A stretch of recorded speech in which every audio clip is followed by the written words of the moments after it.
Baina ez dago oinarritik moztuta zuaitza. 7 metro terdiko altueran dago moztuta, horraino dago zuaitza, horraino geratzen da zuaitza, eta ondoren ikusten diogu enborrari V formako ebakidura handi bat, ia goiko puntatik ia oinarriraino iristen dena, V formako ebakidura vertikala da, eta V horren barruan egurrezko listoi moduko batzuk ditu sartuak zuaitzak. Hori zuaitzari dagokionez. Eta gero, esan dugu 7 metro terdiko altueran moztuta dagoela, hortik gora hainbeste metroko egitura bat dago, beste 7 metroko egitura handi bat dago, metalezko egitura da, gero soka moduko batzuk ere baditu, eta egitura horretan zintzilik, egurrezko hainbat listoi, egurzati mordo bat ikusten ditugu, egitura horretatik zintzilik.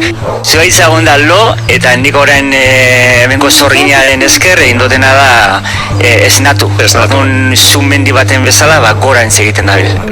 Zer du berezia, Zallako mitologiak, zer historia gordetzen ditu herri honek? Zorginak nahiko garrantzi eduki da herri hontan, eta egonda urte askotan be zorginkeri gitxikin, zaiarrixe, eta orain batean barriro zozer egin dau, eta zuaitz hau esnatu egin dau.